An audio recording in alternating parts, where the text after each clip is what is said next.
everybody. I'm here with a Patreon review, and sorry it took so long to come out. Keep dropping those requests.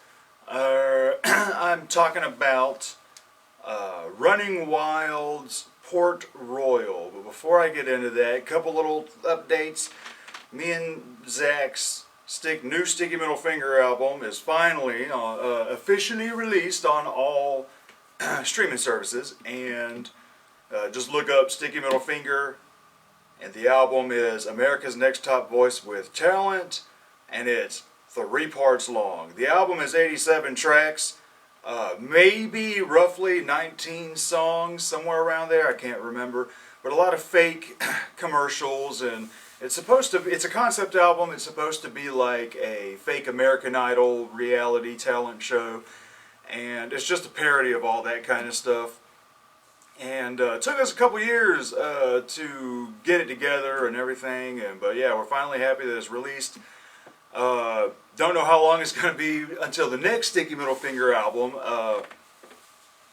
Me and Zach kind of let those albums stew for a while, and but right now, me and David are talking about running another Halloween compilation album this year with songs from all of us and our buddies, because we've had a lot of fun doing those, the Halloween one and the new Christmas one, over the past couple years. And I'm slowly working on my next solo album, the next Monster and the Family album, and you can find all that stuff on Monster and the Family on all the streaming services as well. So, because me and Zach are talking about a possible Cheddar Pond 2, if you've listened to Sticky Middle Finger's Cheddar Pond. So we'll see what happens. But yeah, so the request here is the band Running Wild. The album is Port Royal. A pirate metal band long before pirate metal sort of became what it is today. What I like about this pirate metal stuff right now with artists like Elstorm, obviously, Ramahoy, and there's a handful of others, and I keep forgetting their damn names. But the other ones of note to me that I really like is, they're not necessarily metal. There's the Odd Crew, or the Dread Crew of Oddwood, which is really cool. They're all acoustic and stuff. They call it heavy mahogany. And then there's also, what the fuck is their name? They're mostly like, they're like folky shit too. I forgot their name too. I think they're on Napalm. I should have did a little more research, but it's a cool little scene right now happening. And I like Elstorm and Ramahoy because it's stupid silly, with a handful of songs that are not necessarily serious, but have a more serious tone than the overall silliness of all their other stuff. And I do like the more symphonic elements. It's just mostly rooted in folk metal, and it just feels like what pirate metal would sound like.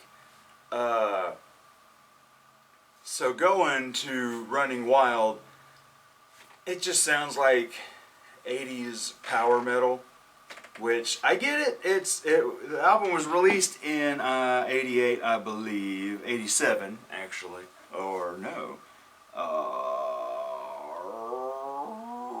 88. Sorry. And so that's what shit was sounding like back then.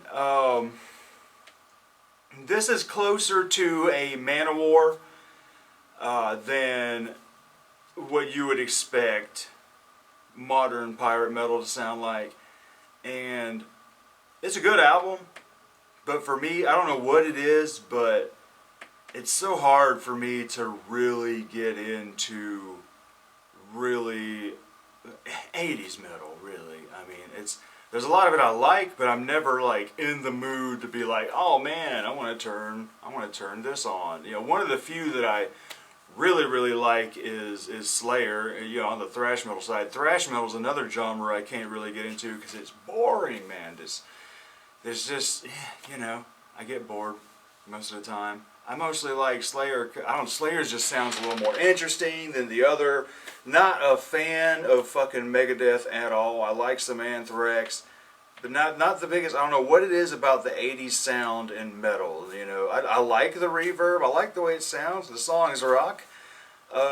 Some bands have more interesting shit that they sing about than others, like this here, the Running Wild. But at the same time, it just kind of sounds like your Iron Maidens and your Man-O-Wars and your Halloweens, just kind of all that kind of stuff, which is all good, but I'm never in the mood. I'm never in the mood. Maybe I'm spoiled. I don't know. Maybe I'm missing out on a lot of great shit.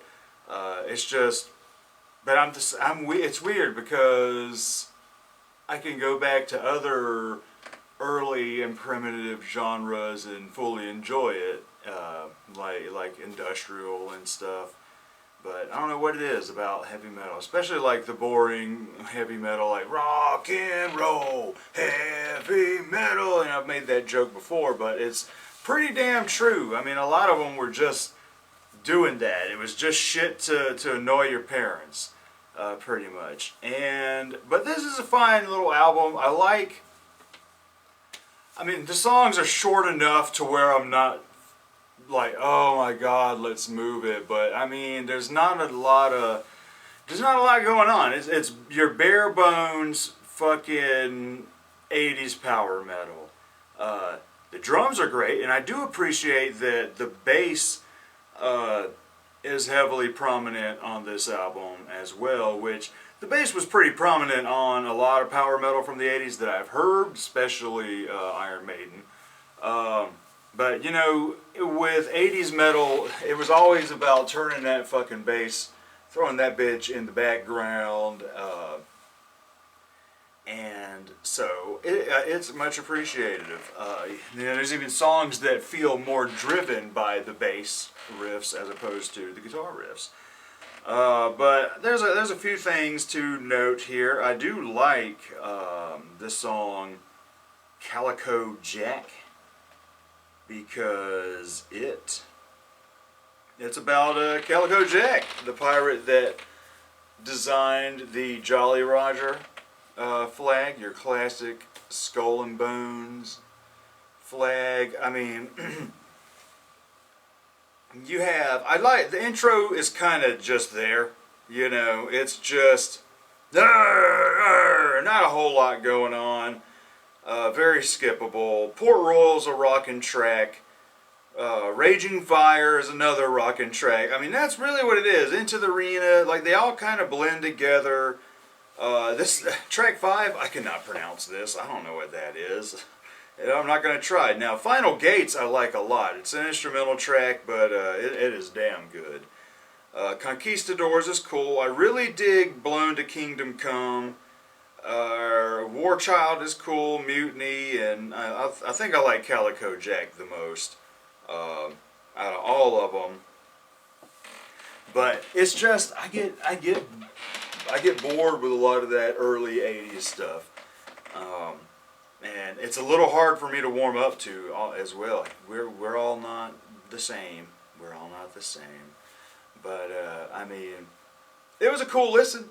I don't know if I'll go back to it. I don't know if I might check out some of the later stuff. Who knows? Maybe their later stuff. I mean, they're still dropping albums. Maybe they've added more folk metal and symphonic elements. I have no idea. Correct me in the comments. And hell, if you got any other recommendations from this band, let me know where to start. Especially after explaining to you that I am more into the modern folk metal stuff as opposed to 80s power metal stuff. Like, even like newer power metal bands, I like Dragon Force, but I also get bored with Dragon Force. But another band similar to Dragon Force is Twilight Force, but I like them a lot more because it sounds like a symphonic version of Dragon Force, and they really know how to use those symphonics. It's really cool and it's really fun. It's just, I think that I think it's cool going back to the primitive side of where all this folk metal shit, all this symphonic metal shit sort of birthed. The early sound of power metal is something that somebody should definitely appreciate, and I do appreciate it because that's where all the shit that I love came from. But it's kind of just hard for me to go into that when there's other newer modern versions of this that does a lot more musically and tickles my ear a little more than this. But what do you guys think about Port Royal from Running Wild? Are you a lifelong fan? No fucking clue. But shit, we'll see y'all later.